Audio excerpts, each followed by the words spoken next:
Perkenalkan, nama saya Muhammad Rizky Fadila, NRP 50152011010.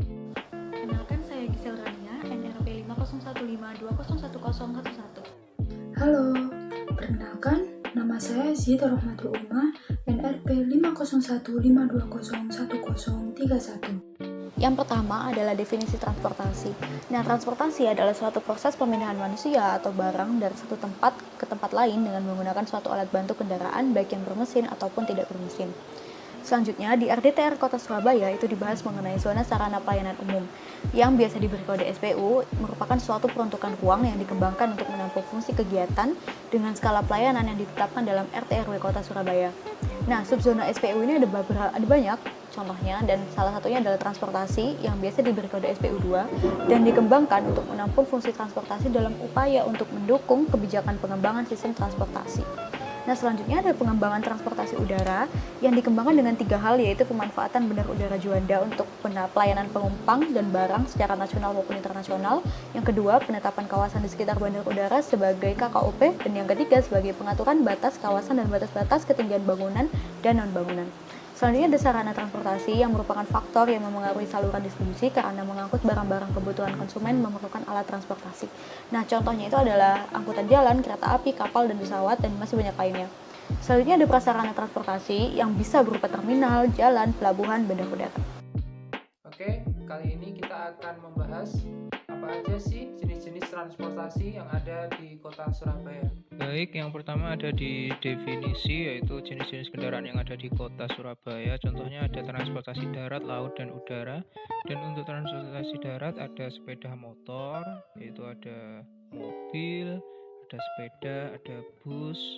Khususnya untuk bus ada bus khusus Surabaya, ini contohnya bus Surabaya. Terus kereta api, terus becak, terus angkot. Dan yang kedua ada transportasi laut. Untuk transportasi laut sendiri ada kapal di Surabaya, contohnya kapal feri dengan rute Surabaya sampai Makassar dari Pelabuhan Tanjung Perak. Terus untuk transportasi udara sendiri yaitu pesawat contohnya pesawat Lion Air dengan rute Surabaya Jakarta dari Bandar Udara Juanda Surabaya. Nah, lanjut untuk contoh-contohnya ini, contoh gambarnya ada motor, ada mobil di salah satu jalan di Surabaya. Lanjut, ini ada angkot, ada becak, ada kereta api, dan bus Surabaya sendiri tadi yang kita sebutkan tadi, bus Surabaya. Lanjut, transportasi laut, contohnya ini kapal, ada kapal feri rute Surabaya Makassar di Pelabuhan Tanjung Perak. Lalu lanjut untuk transportasi udara sendiri, di sini ada pesawat Lion Air dari Surabaya, rutenya Surabaya Jakarta dari Bandar Udara Juanda.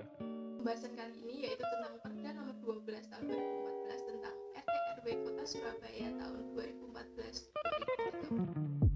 Pasal 24 tentang Rencana Pengembangan Sistem Jaringan Transportasi. Ayat 1. Rencana pengembangan sistem jaringan transportasi meliputi transportasi darat, perkeretaapian, laut, dan udara. Pengembangan sistem jaringan transportasi ini dimaksudkan untuk menciptakan keterkaitan antara pusat perkotaan serta mewujudkan keselarasan dan keterpaduan antara pusat perkotaan dengan sektor kegiatan ekonomi masyarakat. Ayat 2. Pengembangan sistem jaringan transportasi terpadu dan berkelanjutan dilakukan melalui pendekatan pengembangan kawasan budidaya. Kawasan budidaya adalah kawasan yang ditetapkan untuk dibudidayakan atas dasar kondisi dan potensi sumber daya yang dimiliki.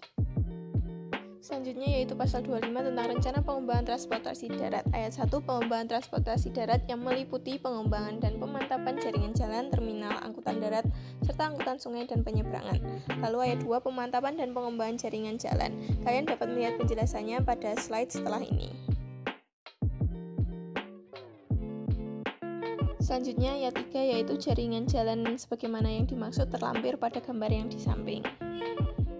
Pada ayat 4 menjelaskan pengembangan dan pemantapan terminal yang ada di Surabaya, di mana penetapan tipe moda transportasi tersebut disesuaikan dengan mempertimbangkan pengembangan sarana prasarana transportasi di Surabaya.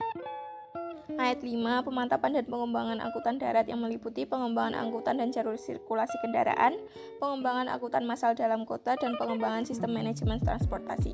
Selanjutnya ayat 6 yaitu pemantapan dan pengembangan angkutan sungai dan penyeberangan yang meliputi pengembangan angkutan sungai sebagai angkutan umum dan atau angkutan pariwisata, pengembangan penyeberangan ujung kamal, serta pengembangan jaringan prasarana dan jaringan pelayanan penyeberangan antar provinsi dan kabupaten atau kota di Pelabuhan Tanjung Perak. Pasal 26 tentang rencana pengembangan transportasi perkeretaapian. Ayat 1. Berisi tentang pengembangan transportasi perkeretaapian dikembangkan secara terintegrasi antar modal dengan transportasi lainnya. Ayat 2. Berisi tentang pengembangan transportasi perkeretaapian dalam kota. Ayat 3. Berisi tentang pengembangan transportasi perkeretaapian untuk mendukung transportasi regional. Ayat 4. Berisi tentang pengembangan prasarana dan sarana perkeretaapian. Pasal 27 tentang rencana pengembangan transportasi laut. Ayat 1. Pengembangan transportasi laut terdiri atas tatanan kepelabuhan dan alur pelayaran. Ayat 2. Tatanan kepelabuhan terdiri atas pelabuhan utama dan terminal khusus. Ayat 3. Pelabuhan utama berfungsi sebagai pelabuhan internasional hubungan dan pelabuhan internasional, pelabuhan nasional, dan pelabuhan regional. Ayat 4. Terminal khusus berfungsi sebagai pangkalan pendaratan ikan atau PPI. Ayat 5. Alur pelayaran terdiri atas alur pelayaran internasional dan alur pelayaran nasional. Ayat 6.